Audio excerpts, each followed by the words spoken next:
اللہ سے چھپ نہیں سکتے.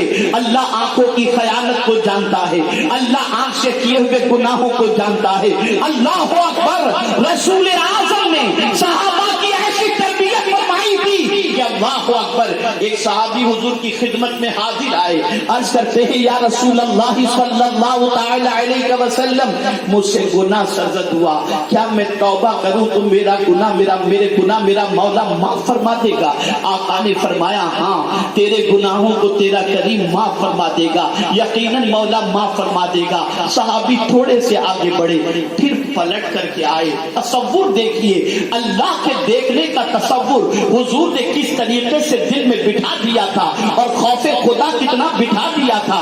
اللہ اکبر. تھوڑے آگے جا کر کے پھر پلٹ کر کے آئے, عرض کرتے ہیں یا رسول اللہ صلی اللہ تعالی علیہ وسلم, کیا جب میں گناہ کرتا تھا تو میرے مولا نے مجھے گناہ کرتے دیکھ لیا؟ سرکار نے فرمایا ہاں, اتنا سننا تھا. لڑک گئے اور اسی موقع پر کانپتے ہوئے یا اللہ یہ کہتے ہوئے ان کی روح پرواز کر گئی. میں پوچھنا چاہتا ہوں, رزق کون دے رہا ہے؟ یہ آنکھوں میں روشنی کس نے عطا فرمائی ہے؟ یہ پاؤں میں قوت کس نے عطا فرمائی ہے؟ یہ دھڑکنے والا دل کس نے عطا فرمایا ہے؟ یہ پیروں میں چلنے کی قوت کس نے عطا فرمائی ہے؟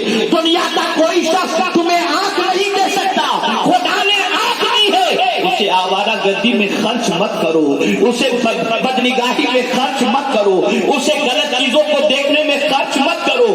اللہ اکبر.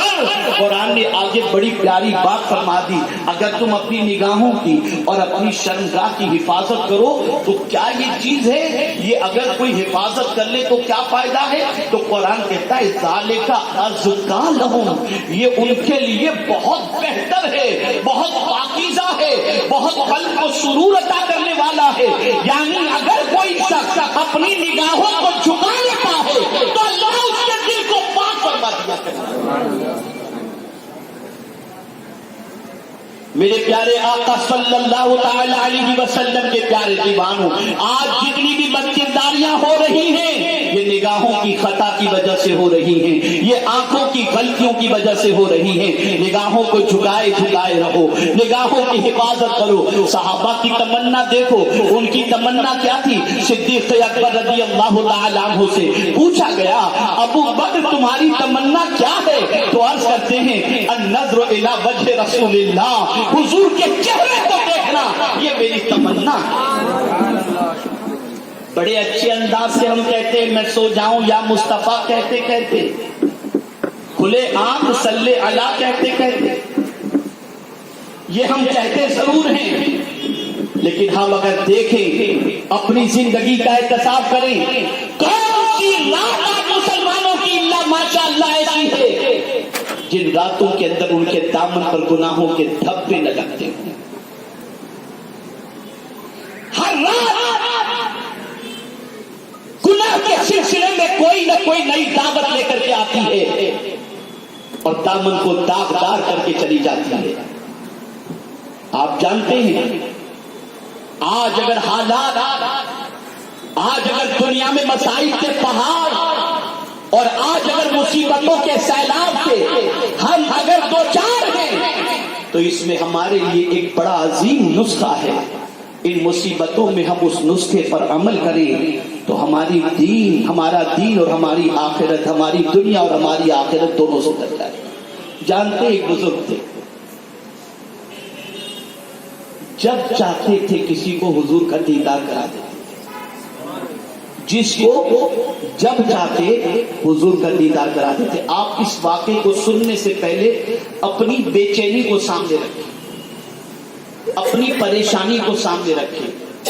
آپ کو اگر کوئی بھی پریشانی اللہ نہ کرے ہو, لیکن اگر ہے تو اپنی پریشانی, چاہے منی کرائسس کا معاملہ ہو, چاہے قرض کا معاملہ ہو, چاہے اولاد کا معاملہ ہو, چاہے کوئی بھی معاملہ ہو, آپ اس معاملے کو سامنے رکھو اور پھر اس کے بعد یہ واقعات سنیں.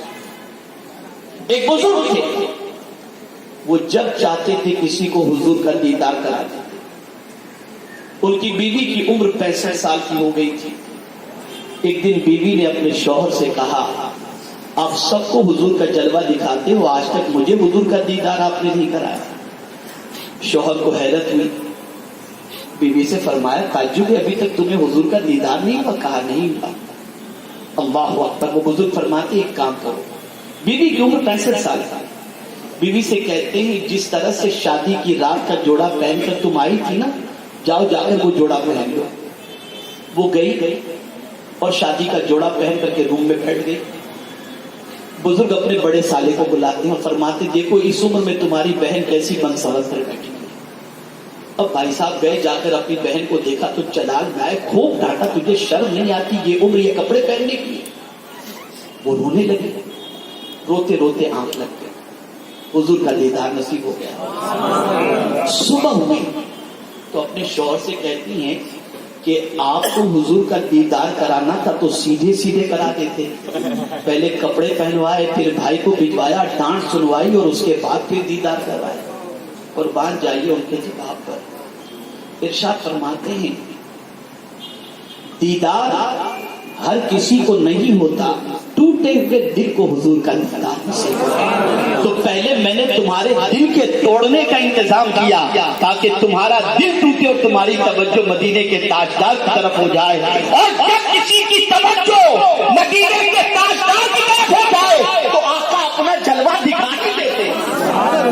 ऐ रसूल आजम सल्लल्लाहु तआला अलैहि वसल्लम के दीवानों, ये आंख अल्लाह ने हमें अता फरमाई है। अल्लाह अकबर। मेरे प्यारे आका सल्लल्लाहु तआला अलैहि वसल्लम के प्यारे दीवानों, अब आप में से कोई शख्स ये कह सकता है हजरत हम ये चाहते हैं कि हम अपनी निगाहों की हिफाजत करें, अपनी आंखों की हिफाजत करें, हमें कोई नुस्खा अता फरमाएं ताकि हम उसके जरिए अपनी आंखों की हिफाजत करें। बहुत सारे नुस्खे हैं, कमोबेश आंखों की हिफाजत के हवाले से 7 आयतें हैं जिसके जरिए मैं आपको बता सकता हूं कि इन चीजों के जरिए आप आंखों की हिफाजत कर सकते हैं। लेकिन किल्लते वक्त की बुनियाद पर और कानून की पाबंदी की बुनियाद पर मैं वक्त ज्यादा लेने की बजाय एक आयत पहले आपके सामने पेश कर दूं, 2 आयतें पेश कर दूं ताकि आप अच्छी तरह से समझ सकें कि आंखों की हिफाजत करना कब आपके लिए हमारे लिए आसान होगा।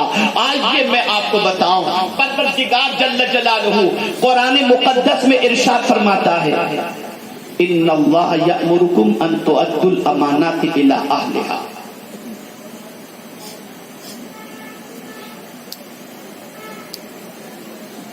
ये आंखी से तो देखते हैं, अगर आंख की रोशनी मौजूद न हो, आदमी नाबीना हो, तब तो वो इसकी निगाह नहीं बहकेगी ना, नजर ही नहीं आता तो देखेगा क्या? जब आंखों में रोशनी होगी तब तो देखेगा। आंख से देख सकता होगा तभी तो वो गलत निगाह उठाएगा। तो अब आप देखिए कुरान कहता है इन्नल्लाह यअमुरुकुम अन तुअद्दुल अमानाति इला अहलिहा। बेशक अल्लाह तुमको हुक्म देता है अमानत जिसकी है उसके सुपुर्द कर दो। अमानत जिसकी है उसके सुपुर्द कर दो। आप सुने अल्लाह ने फरमाया इन्नल्लाह अश्तरा मिनल मुमिनीना अनफुसहुम व अमवालहुम बिअन्न लहुमुल जन्नह। बेशक अल्लाह ने मोमिनों के जान और माल को खरीद लिया जन्नत के बदले में। तो अब हमारी जान और हमारा माल ये हमारे पास जो है वो अल्लाह की अमानत के तौर पर, इसलिए कि अब हमारी मिल्कियत नहीं, अल्लाह ने तो खरीद लिया और इसके एवज में अल्लाह कल बरोज़े क़यामत हमें जन्नत अता फरमाएगा। तो अब मैं आपसे पूछता हूं, हुजूर मुईनुल मशाइख ने आपको 50,000 रुपए रखने के लिए दिए, तो अब आपकी जिम्मेदारी क्या है? अपनी तबीयत के मुताबिक उस 50,000 को खर्च करोगे या मुईनुल मशाइख जैसा कहेंगे वैसा खर्च करोगे? जवाब दें। उनकी अमानत को आपकी तबीयत के मुताबिक तो खर्च नहीं करेंगे, वो जैसा कहेंगे वैसा आपको खर्च करना पड़ेगा। वो कहेंगे 10,000 इसको दे दो, 5,000 इसको दे दो, 2,000 इसको दे दो, 1,000 इसको दे दो। तो चूंकि इनकी अमानत आपके पास है इसलिए उनकी अमानत को उनके कहने के मुताबिक खर्च करो। कुरान कहता है अल्लाह ने तुमको हुक्म दिया है कि जिसकी अमानत है उसके सुपुर्द कर दो। यानी